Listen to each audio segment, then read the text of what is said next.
all that has to do with him. Ken Oforiata. Kabila was say anope mama man a chen afi ye hye nkoma twetwe no ase. Aluta continua.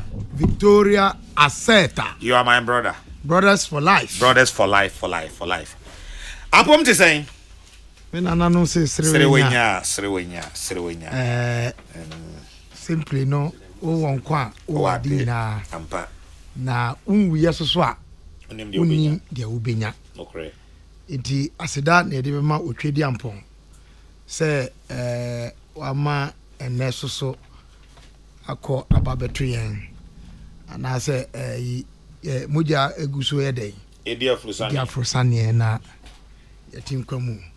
Ti medawo ne wapamfo particularly kujwa santene ne anope o kacha mi se me mrantem na so koyo se mi de me bantem o ti yaba se yaba be yadwuma e de abo a oman chichire ni oman kanko me ho Dennis yan maka Lord Denin Dennis yeah. Now what is it? I went the divine selection. Me who am a Lord Denin. Ono na your baby a koti dem bra I ono. No ye hwan. Hey. Abla no ye hwan. Ko baby a obeku bia Lord Denin. We ase baby a o kamra ho asema wontimi nja no. One na danfo ba ko ye fe no set diplock. Omno mo church onya me nya. Ja. Temuafo. Hey akwana ben. Na kuko so edru. Ayi atemuafo no.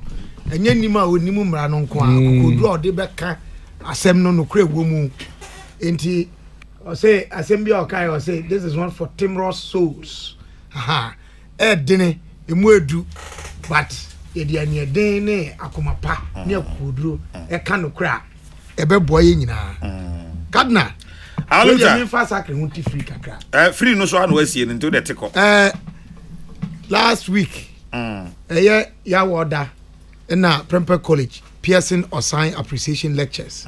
Obaka ho asem wa. Na to so aduonu 24th eba so ewo British Council. Na opani a ye ma ye to safre no obekasa ye Dr. Patrick Ewa Jr. Ashesi University.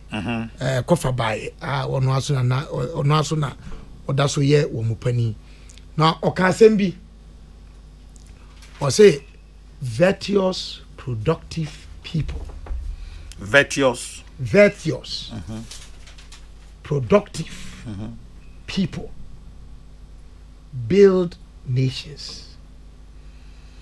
Enipa sabi yebeka se won di onhu ni won di nukredie atentene ne ye adwuma wo mo na chechire man na udi besi Prempeh College ye moto subani ni ndia na ewa kakra suban o my pa fapem ni suban pa na de na o kan kosi no no se ndema miensa ene hu hia o man mu a se e behwe se bekoyi dedi kan 3 from I first say pillars dedi kan good governance na good governance no private and public say shishe ya ye di echichire nyama ye di nyama ye di juma ni nyina no e be fa emra kwan so atentene ne kwan so de to so bio de o kan say strong infrastructure ya kwan adan abefo kwantempon ye di juma kwan ye fa so de di juma na fe so de to so miensa o say dynamic private sector enyuma beba nyina ankra dwumadie o se kwa me despite no unya omomo be se edu oha apema na enyuma edonso oman ne betumi afa nkrofo wa adwuma mu na so ontimi mfa dodo sa nieman ye ma ni di anim kan a ebeboaye na me di bibi so asem o kan no so o kan mebusem eye etidu 9 chichemu aduasan 9 na Proverbs 14:34. Yes. Righteousness exalts a nation. But sin is a reproach to any people. Say ye man enko se di sipena. Ye musa enko se braba na yebo. Na ya ka say Winneba Youth Choir ya ya nkrofo World Tourism Trade Conference afidie no ya to nsa afre wo mo se wo mo mra Saudi Arabia 27 November ye ko pem am say 2nd December ya danyame ase se ya to nsa afre wo mo na wo mo aso mo anyaji a wo mo da se on dey family so say me na mampani dada His Excellency John Ajikum Kufo wo mo friend say chief patron under na say now very so mampani na do dan kwa Kufo ado wo mo friend the life wire of the kwa ne ya ka kire nyina ya bo support chairman general nom na ya kese ha de ye di akire nyina wo mo si wo mo ani so na ya kese memenda so na ye Wesley College at 100 Wesley College motto co bono estinete if you bible mu hold fast that which is good and me can say that which is true na my team are on there 100 years of leadership and service for nation building. Mati free na wie me da se. Mate, me so me da se papa James Kwabena Bonfe Junior Kabila na wote ne nka no.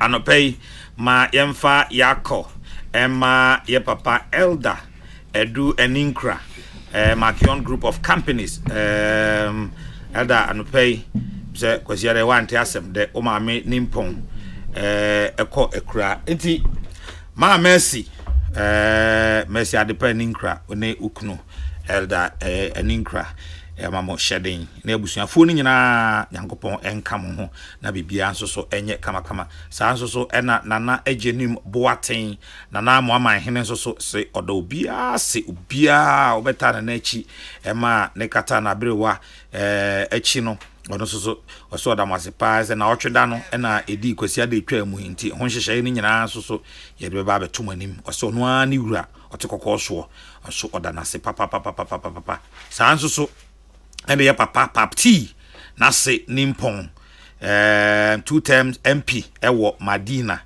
ono so Penny Samson Otu Dako ono so ada ne bonkum so na papti uso ne obusua nyina se oyere dofo the classics ene abusuafo ni nyina e mamon so shedding nyame yadoma na otwe awiye na honorable Samson Otu Dako ono so abusua eye nhyehyɛ na wapeno krabre enti eno so ashal botwe he ya won kran he ya anti papti ya na eja ode yako ama anti de ede amayen of the days classic na abusuafo nyina kabila pesa me no efri ase on brofo na egumi table no so anopay security terrorism galamsey budget ni nyina e wa ha sei me pesa me hwe ba bia o be sha ase afri na afi ahe sebre wo mu ai baron tu ana hwe ba bia be fa chairman general ni ana ma ayi me senior west copas ba ko den kama professor Nana Afia Mponsa Opoku Asare Mrs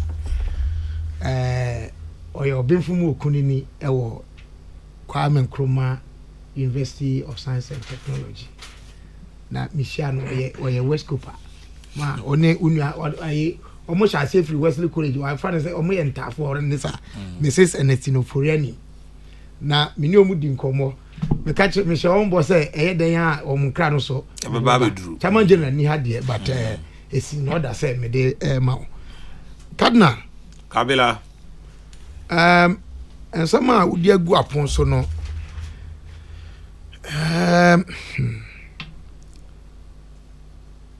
security terrorism and galamsey Cardinal bakaya isa from agudie ni tuo ne ensemi ye di nkomo acho enyene aye the cost of gold communities affected by mining in the Takwa region of Ghana June 2010. So I report here a human rights clinic University of Texas School of Law and na womu putu together na womu ne civil society groups I work Ghana ha bako wakam edimu tintima pa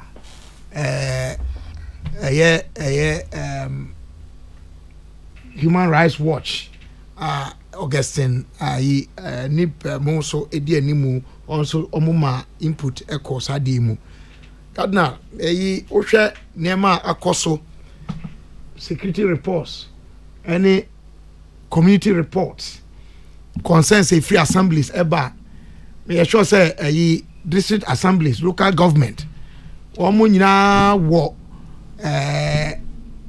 nsema ya kruche gu nkrata so a efa nema ekoso iso ya hwemu so establish say ohwe aman bi te say Sierra Leone, Liberia, ntokwa any akwa akoso ho no, it had to do with extractive sector say ye tu efamu agudi a ye mfamfa emrakwan so atase my campaign say the potential say be create warlords no kese pa o say national security minister na okokan sa asem yi ewo your friend say conference I cause for Ghana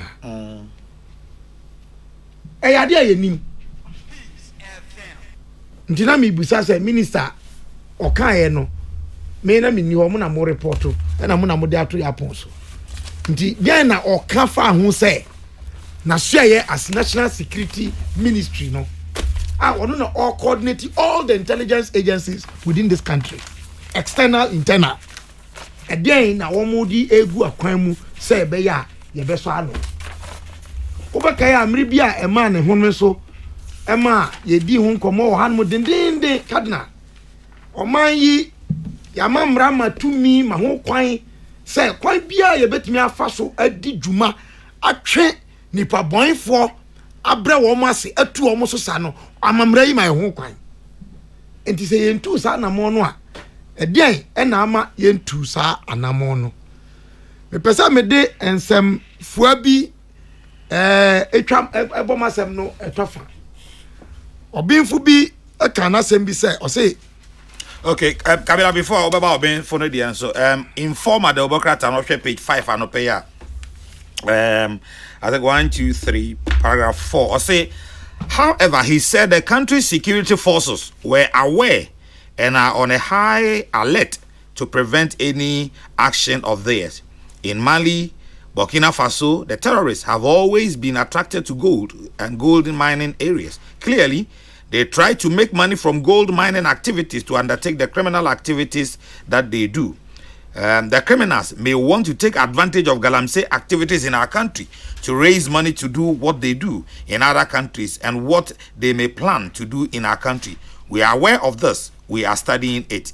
We do know what has to be done in this area, and we work hard to make sure we are not overtaken by events.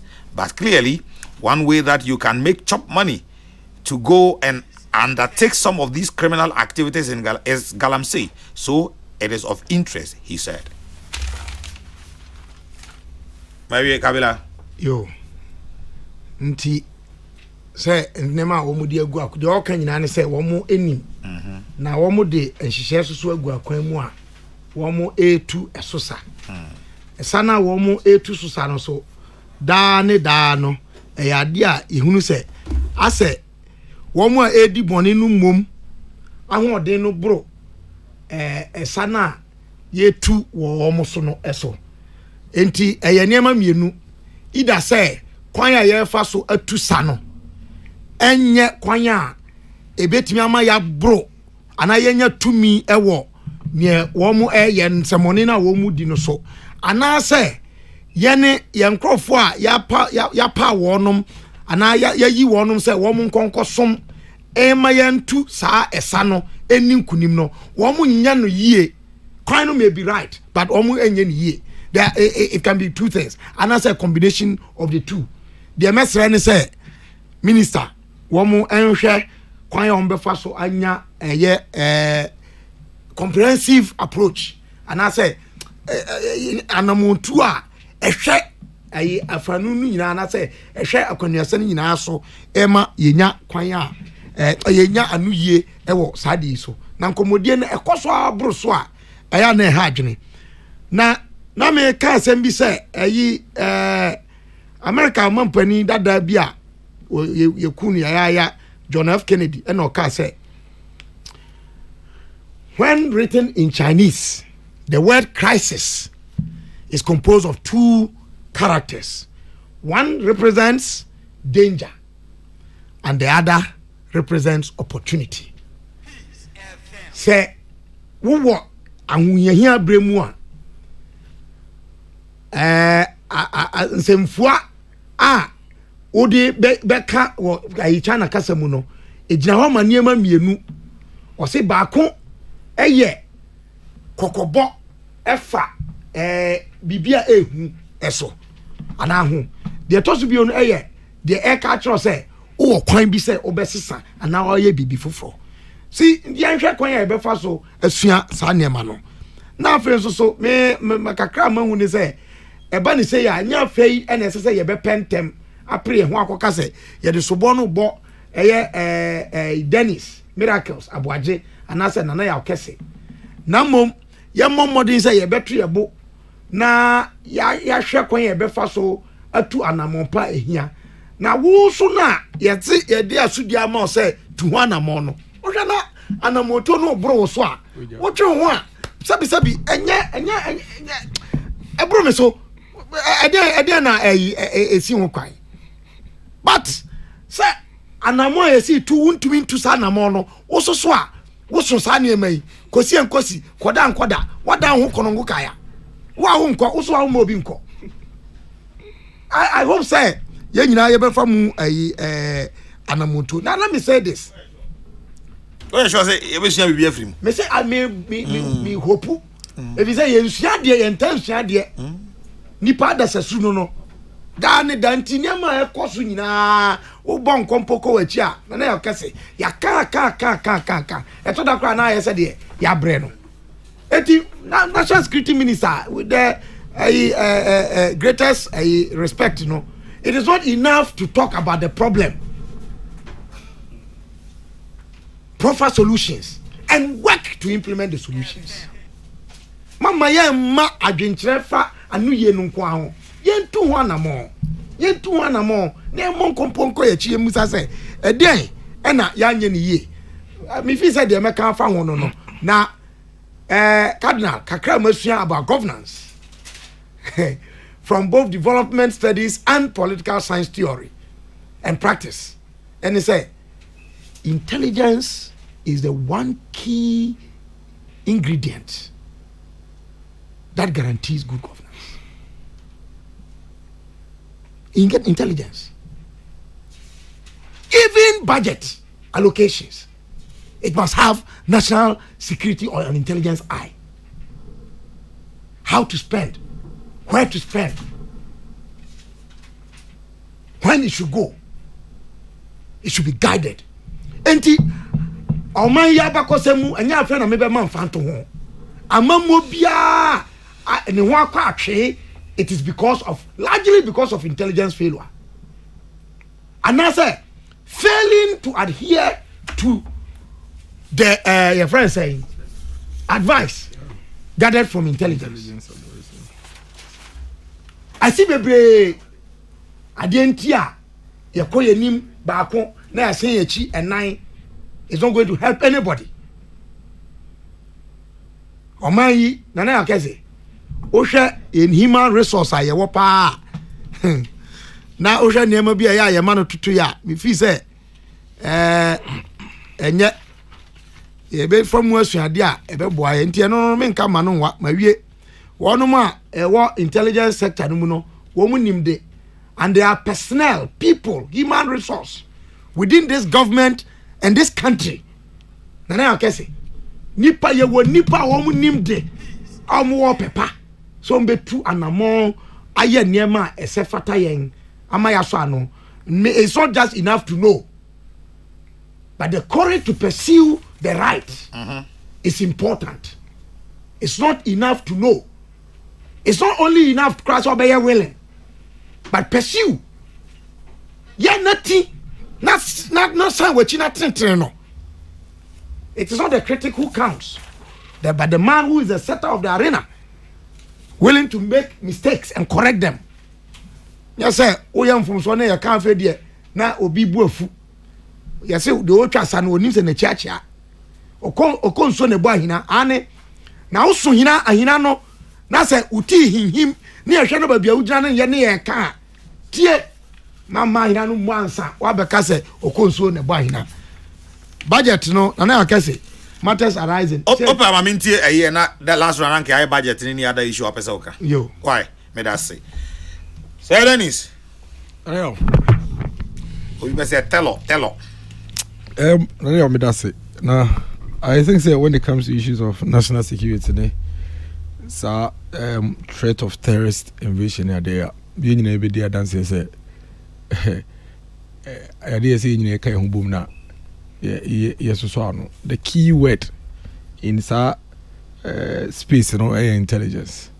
And for me, that's why I was very happy. Say some few months ago, and then National Security Force started see something, say something campaign. And when you go to the border towns now,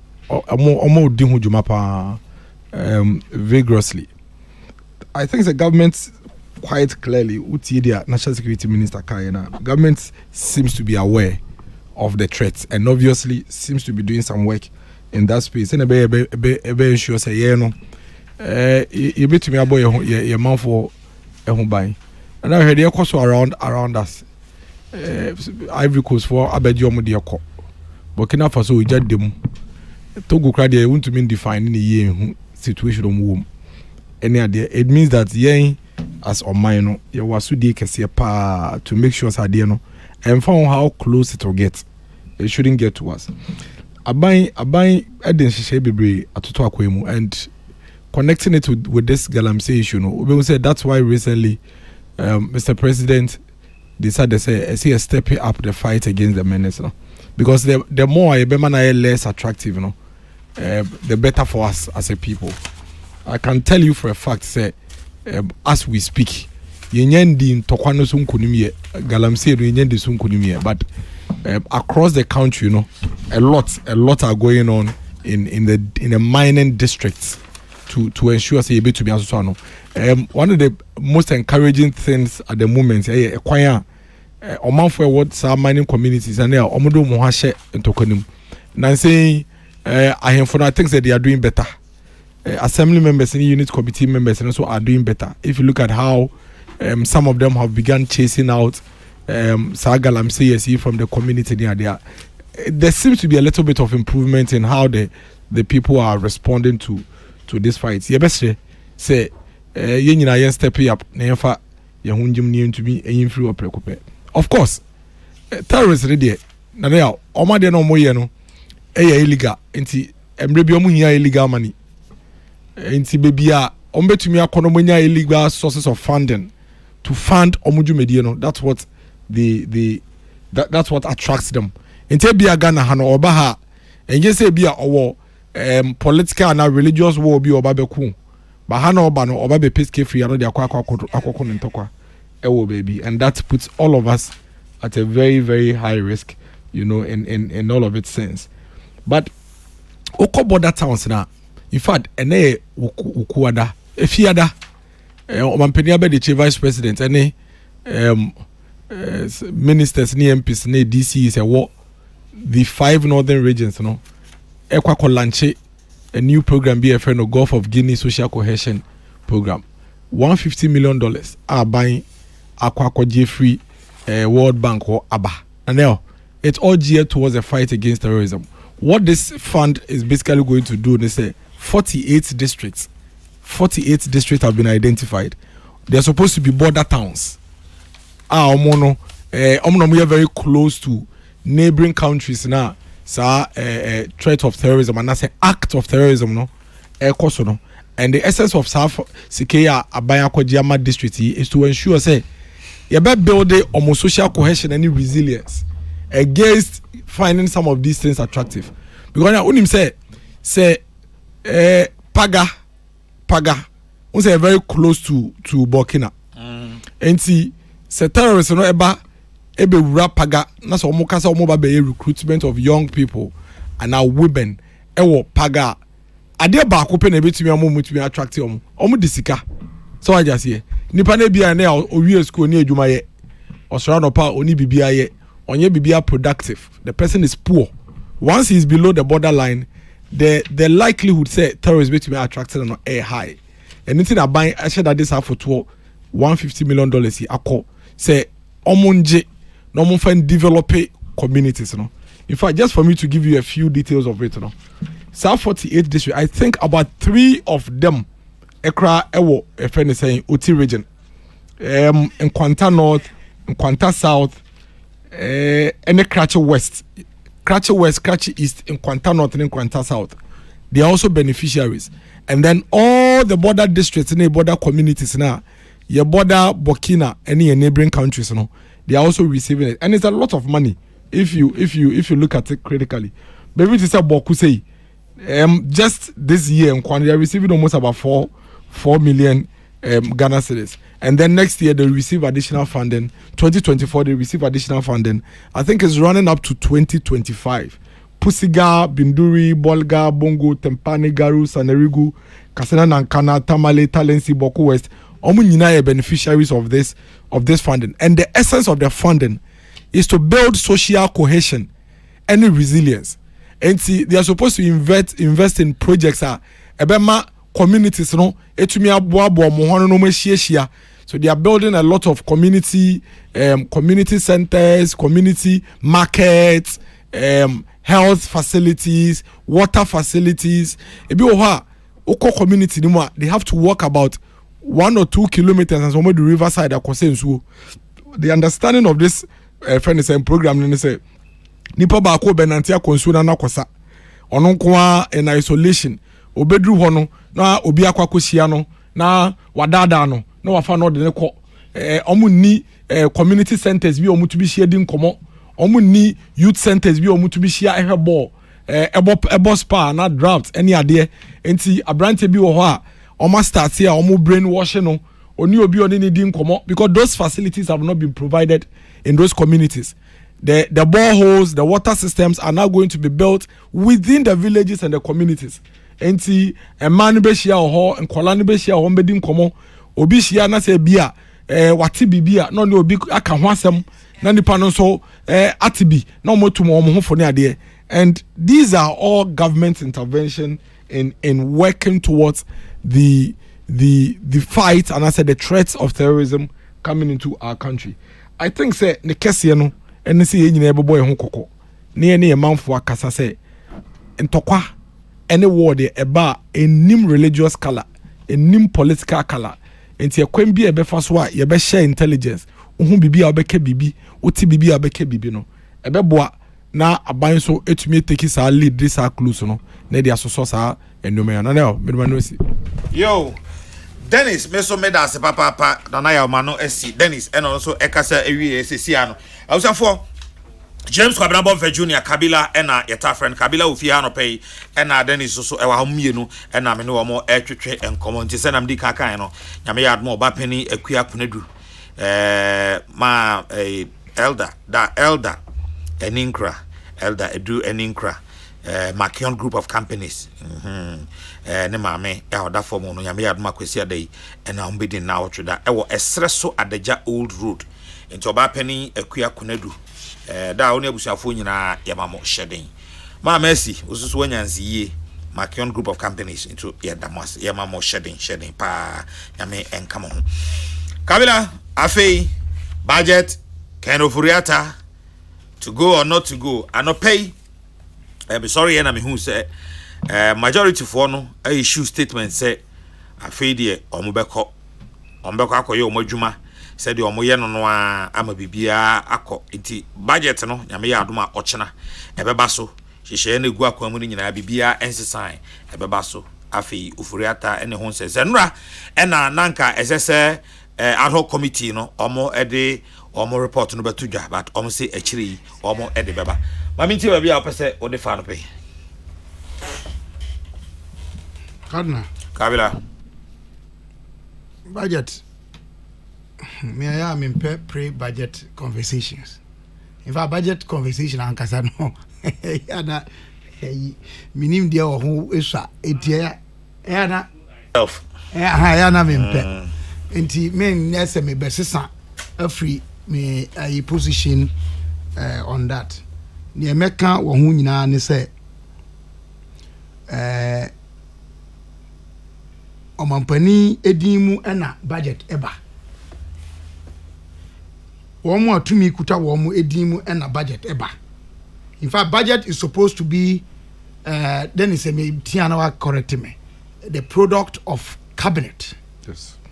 Yes. Nti say budget biba na eho wonsem a enye ne obeka ye no nko a anase ono na ye de subo no bebo no say ba bi efri ba ye ha nti da bia me ka say budget e be ye budget papa no budget a esese ye intelligence driven again nti ye was stakeholder engagement we development studies one be catch us say eno na ma ye hu de omanfo no ye den wo ma pede ene baby a wo say de on pese wo si ye no I want to believe say mprempren a ye ka say no Dennis muna mu free muna mu kuto oman to me pese me nya gidie say mo ye broad stakeholder engagement moti omanfo ye bre ase moti ahuyahia ye kom emfa woni ba bia free ba say ye wiase afra na nyina o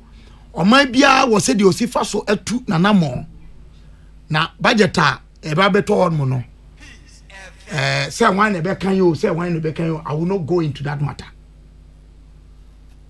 na ye nyina ya hwe kwan e betimi afa so apese pese mu na the parliament anase mrahye bedwafie e beji atum na appropriation on beye ne ade no ye hu oman yi akonhumabo enkomodie na kadra mpese me kan asem bi mampani asoafo party a mampani free mu bae mrahye bedwafie mrahye bedwafo amanyoko mienu a mumu ma enkoa ene wo mrahye bedwafie ho ene kontin kro ba ko a owo mu na akese mamumfa tintin emmeye sogana fo nhwe don't dare the tolerance and the patience of Ghanaians. What does that mean? The way we are running our country today, people are not happy. Cardinal, I am not happy. Now I can tell you, say a lot of Ghanaians are not happy. Dennis, walk around the country, and you can tell the mood of the country that we are in a pensive mood in this period. Dear Memesrema Kanyina say intelligence, it is both a product and a process. Nyaobefobiano, it hinges on trust. There's too much mistrust in our country. And I know me call Wesley College anniversary, my former senior house master, Mr. B.O. Asante, near friend of Alefo, me tell you de me fan waka. Say, or catch him say men can't check Ghana for nyina, particularly amanyosem. Say, I am one ye de no. A say o mine. Bitterness. Hatred. Yemfa chichire man. Enti ye di enkomo nyina no. Yemfa nyamisuo. Ani nuado. Osha the population and housing census report of 2010. Minyanya details of the 2021 on Islam religious spread organ hanmo. Cardinal 88.8%. Sa sem ya me medical Supreme Court 20 judgment 2019 asama mu gina so pa de ka say mampani ene aban no ho kwan say osi cathedral ene say 88.8% of this of the citizens are either Muslims or Christians. 71.2 Christians and then 17.6 Muslims. Maka wa happen meka biom sankia the Bible ni Quran and Muslim and the Juma. Dennis, much of our problems will not exist, if not all. And so yadada ya ho or time any bread Bonsamsu akayo time pull him down, pull her down. It cuts across the political divide. No nation is built that way. Sin is a reproach to any people. It is righteousness that exalts a nation. Auntie, Cardinal, I'm starting with the president, your cabinet, DCs, MCs, obi kuta post kitu abi obabia, o person o che no aketesem. O man no mo no. Because there's too much mistrust. Because there's too much sinfulness. Triggers of insecurity. Then it's now okay. That's why you should be paying attention to. Intolerance is number 1. Joblessness is number 2. Poor leadership or less leadership. Overcome no account and injustice. Me Ghana ni. Nana ya kese ayam adia enye de wafa antenchia wodi me bone. Maba court wa. Court one mo no so a judge a wote so, magistrate a wote so, wan wote so, udi intenchia. Na me ni avenue bia, where do I go? And it's happening. Asofo ACC asorema. Mala ni imams ACC one more so won ho. Awofo edada wo ma. Ema edada wo ma awofo. Apprentice adwumayefo edada adwumawuranom. Adwumawuranom ACC adwumayefo. Man be na etimu yi. Enti nyama aya mu aya den. Ya kanifo de wo ho. Yanka so so de wom. Yenchichem ni anyi na yenwira ye ho. That's the only way out. Otherwise, ye boy ye mine no. Ye boy ye mine no.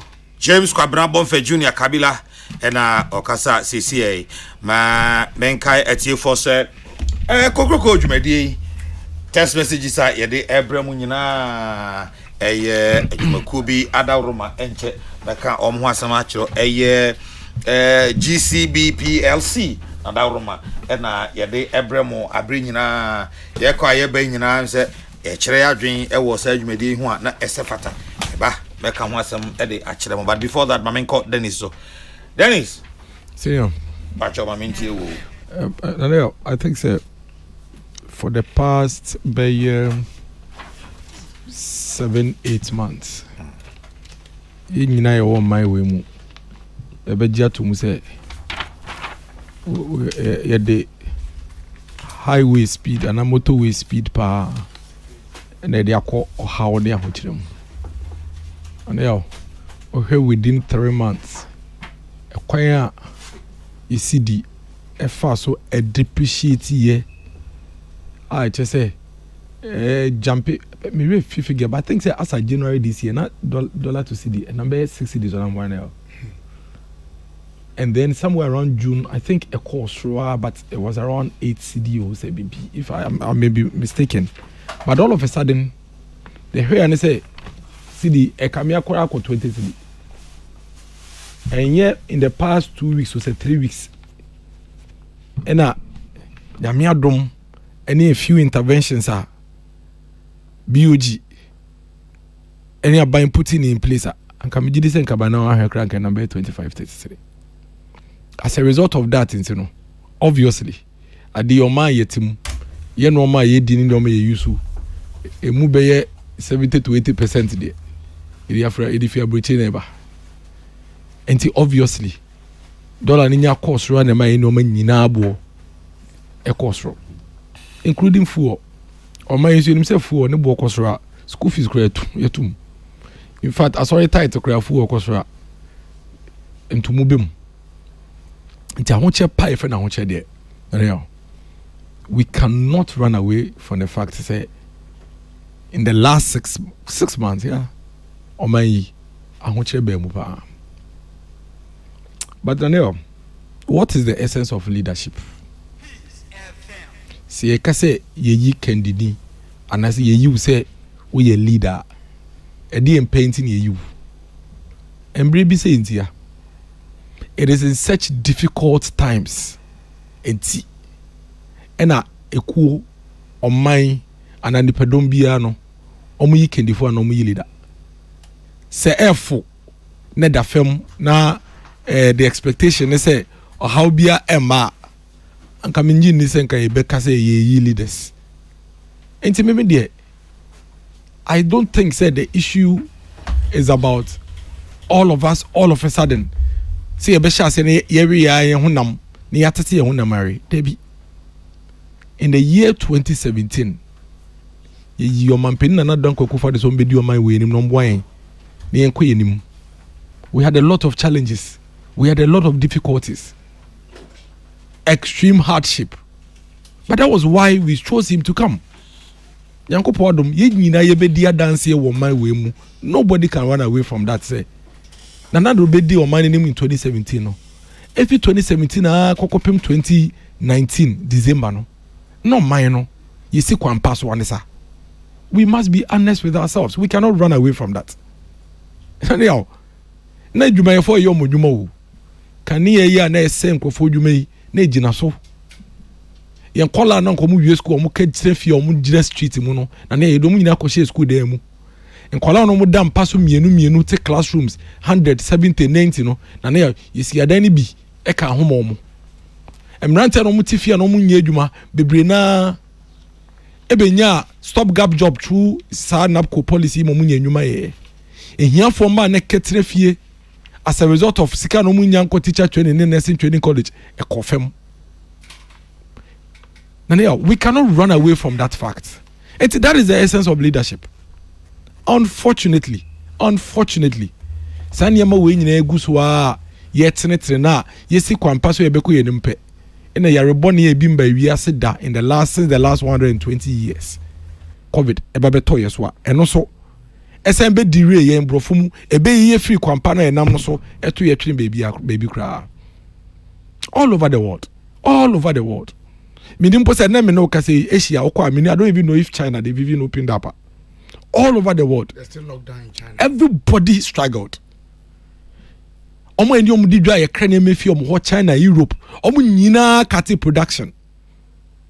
Factories shut it down. Niema bo ba be ye din because production akate ne nko ade. Niema ye kraba oman yimu ba ebo ba be cost because obviously container kra na ye be $1,000 kra.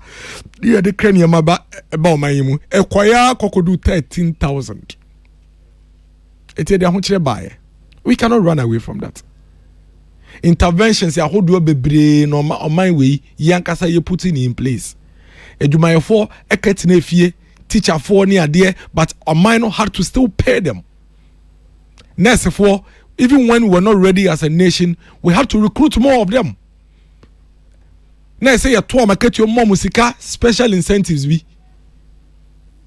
Omanu ye no be just to ensure say timemufo ehun beto during this difficult period. Ehun sunsasuni o. Na yaw ehun sunsanso enie.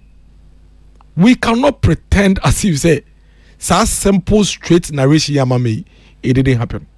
The only person that will say this didn't happen, not on the political advantage and our expediency. But for us as a government and as a political party, we have absolute no regrets in doing what we did during the COVID period to ensure, say, the people of Ghana remained in the situation that we remained in. Now, but I have regret. We don't. I do. Okay. So of course, let me say about you. My regret, and I say.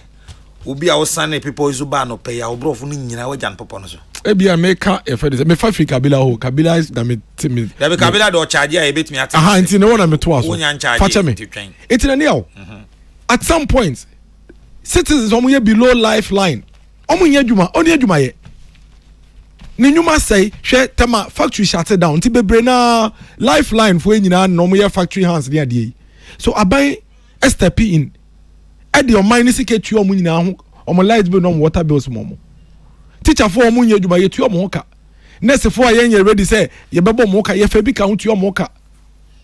So many of these interventions, SMEs, almost about 400 or 500,000 small and medium scale enterprises, and are buying more support. Even private school teachers at some point, and you are buying schools, are buying how to advance money for these private school teachers to be paid. Medical costs. I know how much government spent in ensuring say we contained COVID across the country. A lot of money. All of these things, now and that is what we are experiencing now. Oman Penikayo, he told us. All we have to do at this point is not to the SSA assembly and say and yes you better yes I call room na ya tietie mu ne ya re ya honam ne ya point figures ne ya kontokwa ne ya cheche ya ho ne and do betumi if you want political expediency baby edru sisi ya ne say ya passa ntokwa ne sa okono ho SSA ya recover ne ye hu free sa how ne atete ya den ya kwakwo hye mu sisi ya no and that for me is what all of us need to know going into 2023. And that for me is what leadership is about. Say, after ensuring, say, as a nation, we stayed in touch and stayed together through the fight of COVID and all of its effects, how are we going to recover? Yeah, trying your baby. 2022. Yeah, 2022 budget in 2021. We tried to introduce a lot of things to ensure that we could recover quickly. Unfortunately, politics we couldn't achieve it. And I'm glad Kabila said it.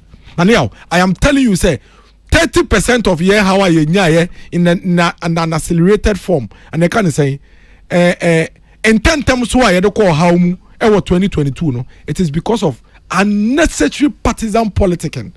In 2021, 2022. December 2021. And also intransigence on the part of say politics. Say politicking.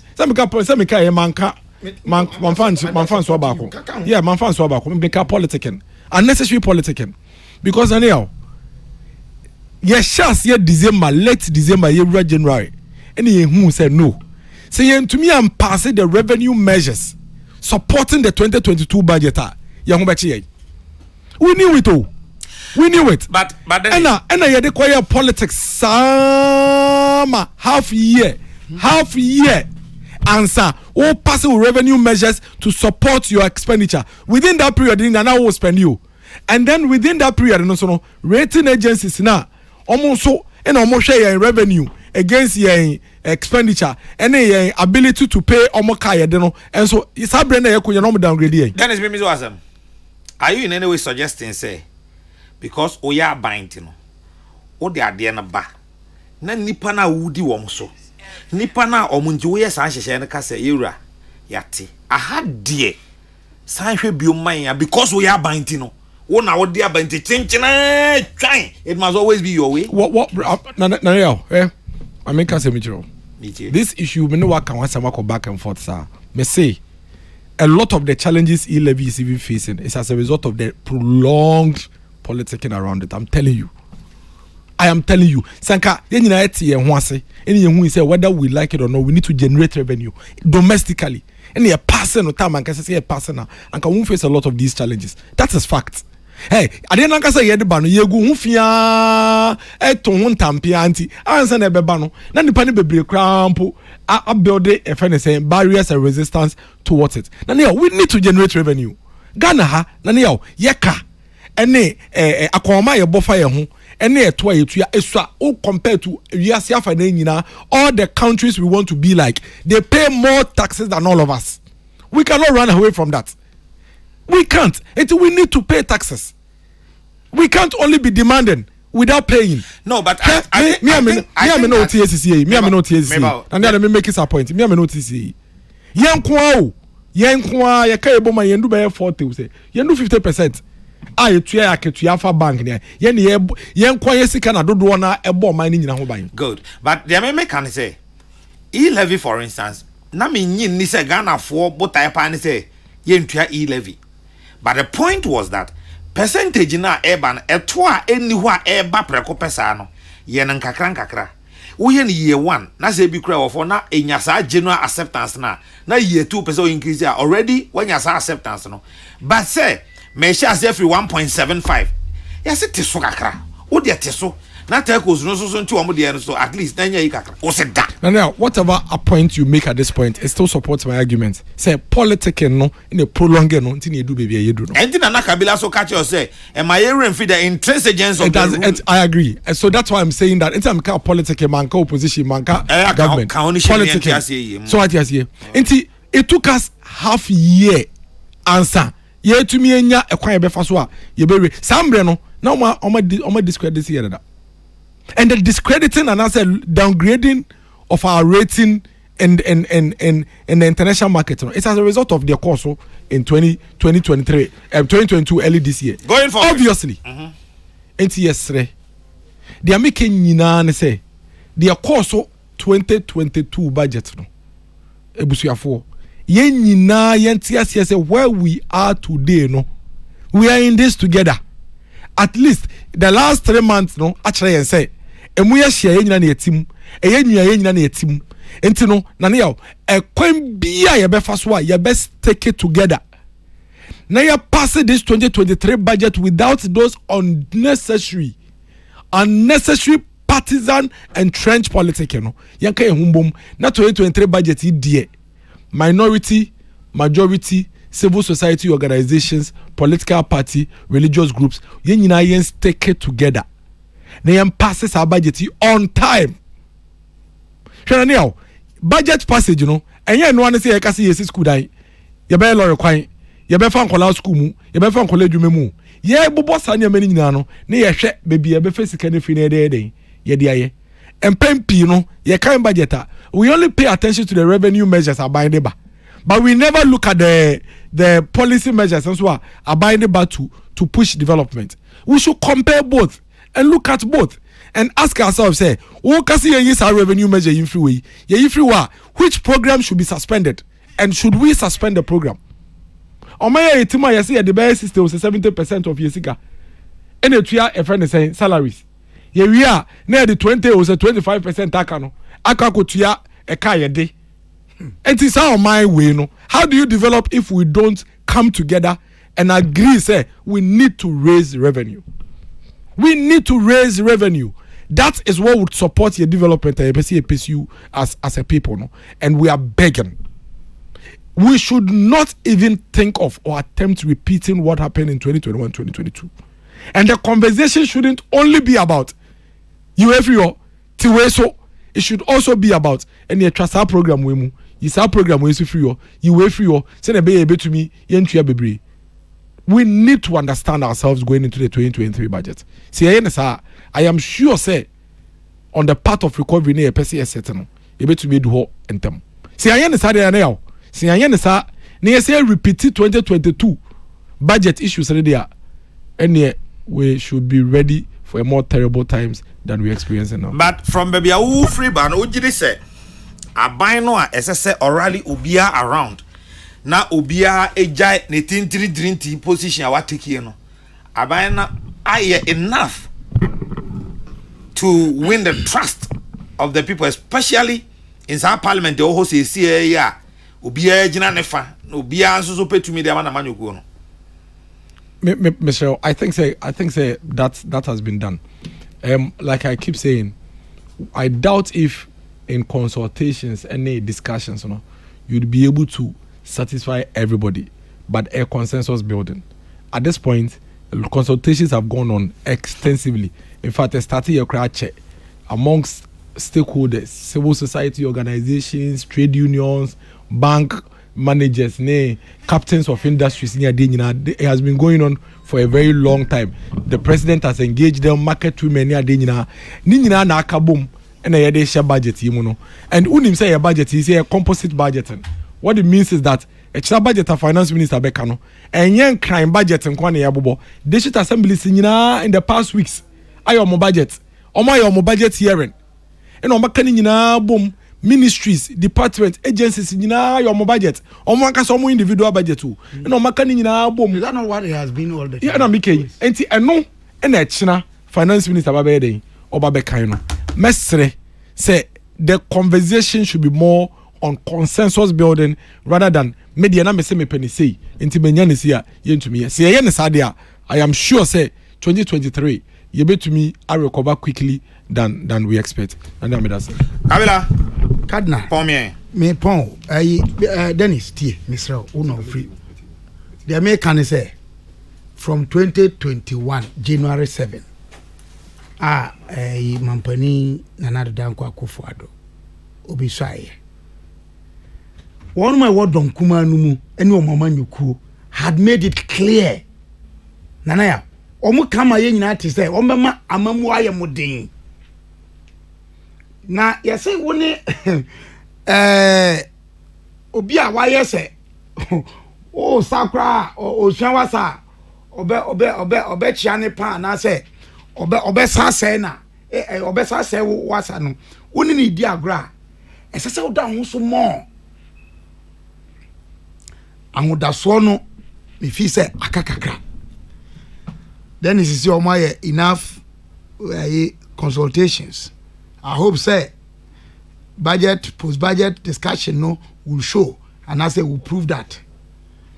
But me can sisubium all these no sanse mi nyina no ne fapem gidie protocol samo say trust mi gi nana ya odi mi di se mi gi udi a yase ye do ye ho a akinye bia ni ho na mom mi nyi woni na me ko fa wiase mu nsam de nyina ba kra na e ba den se ubetie me nti ya momodin se ye be ye sa gidie no ho adwuma den na ama yenye ehuni den na ama ye dada ye ho den na ama ye sisi ye ho den na ama watin wakame no atiate se chan bibia ya so ne ye se ye enkramofoni akrisofo yi o kan trosem o kan Quran ni nyina ka nyame suro ni nyina ka nuado ni nyina ka atentrene adan ena ntanchia adie mu ntini sa adan ho na sese yehwe sa ade ni ya ni enya gidie wo yemu a enya gidie wo ya nkasa ye nkomodie mu a mi fi se be so ano 2004 Forestry Commission for report here wa na ya kese wildlife bush meat nkwampo ni enya sika wo mu chen esika yetu ofom o Ghana na ye from asuade a obi zenka ene sankomo bi onu egusudi asuade na yemfa disuane nya adwuma. That's all I will say. Kabila, Minia, you are my brother for life. Forever. Yamenka. What you see? Srewenya.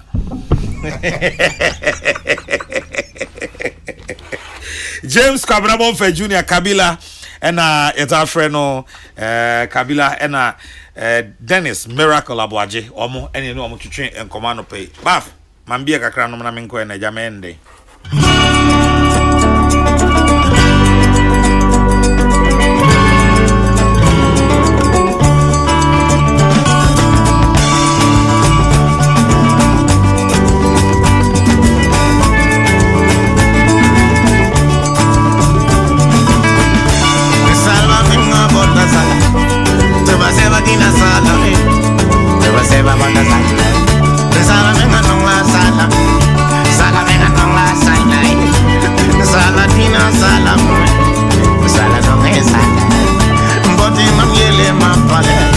Living in the world, my brother, living in the world, my sister. But you live in this world, you living in the world, my mama. Some are really go hate you, some are really go love you, and some are really go hate you. Yeah, we don't wanna kanga, we don't wanna tonga bana kanga. But for you, the ballet, yeah, we don't wanna go, yeah, we don't wanna kanga, la kanga, yeah, we don't wanna kanga. Ese sofu bi di ne birthday na papa sofu bi e we bia na ba kam ho me ari bi e ya no pay Reverend Che Pinkra ese na wanya mfie aduosia ba ko Reverend Che Pinkra we be drinking all Onyankopon inshira ekua kran wi afi se osire nyame asomdwe ne kwantentene e de ma Reverend Che Pinkra all our friends will be drinking all the beer. David Asante, CEO Ghana Publishing Company Limited and convener Let My Vote Count Alliance. David is big 41 today. Dave, happy birthday from Say Obama. From myself, the Cardinal to you, David Asante, CEO, Ghana Publishing Company Limited, convener, Let My Vote Count Alliance. From your friend Abu Ramadan to you.